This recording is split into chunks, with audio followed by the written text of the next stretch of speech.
जय श्री राम दोस्तों, कैसे हैं आप सब। उम्मीद करते हैं अच्छे होंगे, बढ़िया होंगे, स्वस्थ होंगे, मस्त होंगे। खूब पूजा पाठ करने के बाद घर में बरकत क्यों नहीं है। जय श्री गणेश मित्रों, खूब पूजा पाठ करने के बाद भी घर में बरकत क्यों नहीं आती है, चलिए जानते हैं।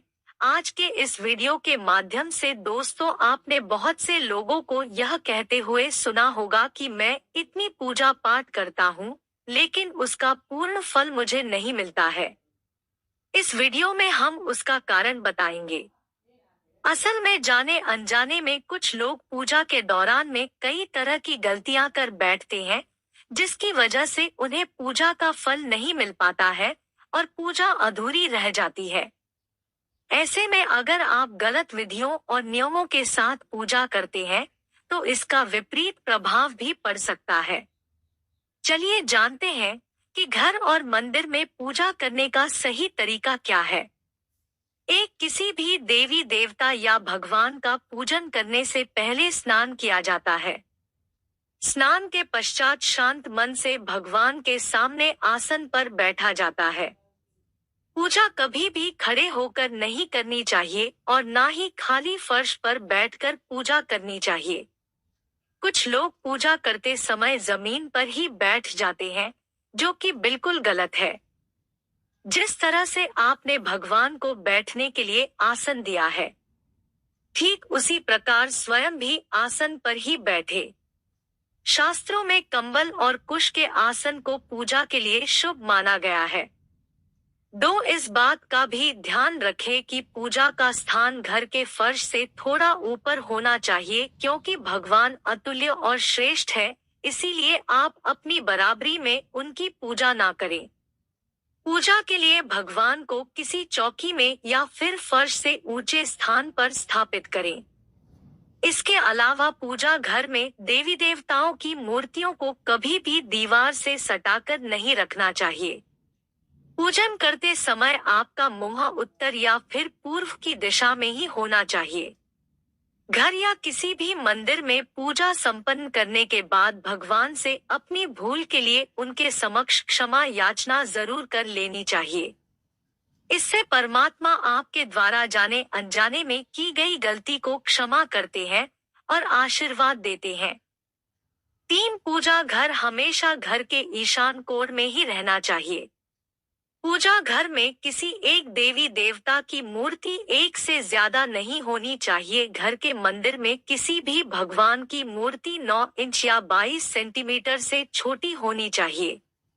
इससे बड़ी प्रतिमा घर में रखना शुभ नहीं माना जाता। बड़ी प्रतिमा को मंदिर में रखना चाहिए। अपने बेडरूम में कभी भी पूजा घर स्थापित ना करें और रात्रि के समय अपने पूजा घर को पर्दे से ढक कर रखें और पूजा घर में काम में आने वाली सभी चीजें जैसे शंख, घंटी, प्रसाद के बर्तन, दीपक, शिवलिंग, जनेऊ और भगवान शालिग्राम को साफ सुथरे कपड़े ऊपर रखना चाहिए। ऐसा नहीं करने पर हर रोज पूजा पाठ करने के बाद भी आपको उचित फल नहीं मिल पाता है।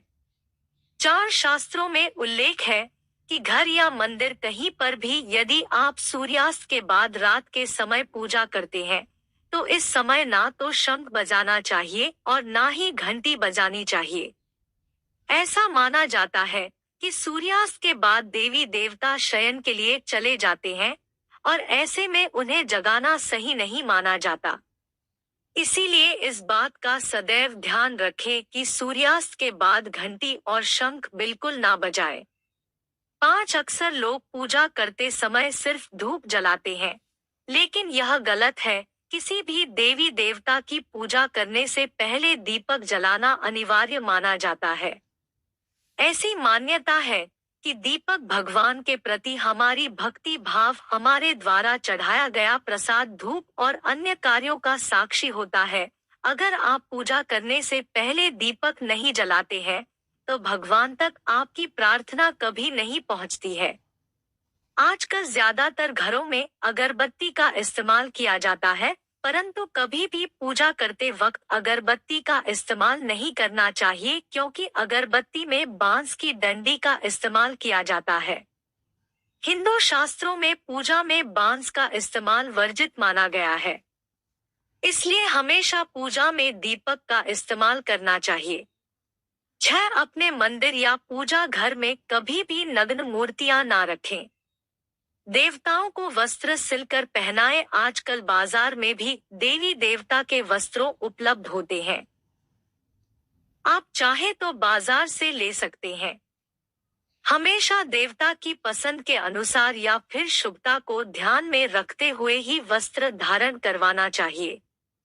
सूर्य, गणेश, दुर्गा, शिव और विष्णु यह पंचदेव कहलाते हैं। इनकी पूजा सभी कार्यों में अनिवार्य रूप से की जाती है।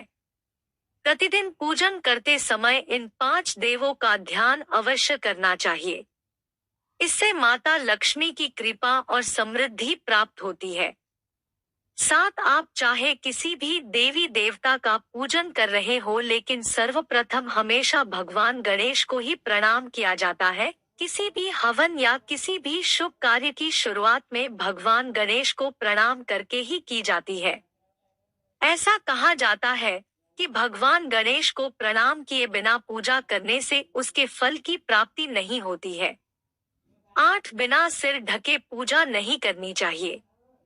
मान्यता है कि बिना सिर ढके पूजा करने से इसका पूर्ण फल आपको प्राप्त नहीं होता है। पूजा के दौरान सिर ढकना भगवान के प्रति श्रद्धा भाव को दर्शाता है। पूजा के दौरान सिर ढकने का धार्मिक कारण के साथ वैज्ञानिक कारण भी बताए गए हैं। इसीलिए स्त्री हो या पुरुष पूजा के दौरान सिर जरूर ढके। कभी भी भगवान को एक हाथ से प्रणाम नहीं करना चाहिए। हमेशा पूरी तरह से झुककर दोनों हाथों से प्रणाम करना चाहिए। 9. जब भी आप पूजा करने किसी मंदिर में जाते हैं तो आपको मंदिर में जो प्रसाद मिलता है उसे मंदिर में ही खाना चाहिए।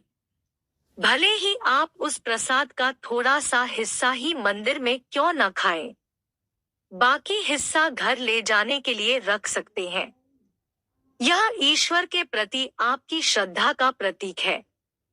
आप जब भी मंदिर जाते हैं तो आपको एक बार घंटा जरूर बजाना चाहिए। ऐसा माना जाता है कि घंटा बजाने से आपका संदेश सीधा ईश्वर तक पहुंचता है। घर में पूजा करने के बाद शंख घंटी को बजाना महत्वपूर्ण माना जाता है।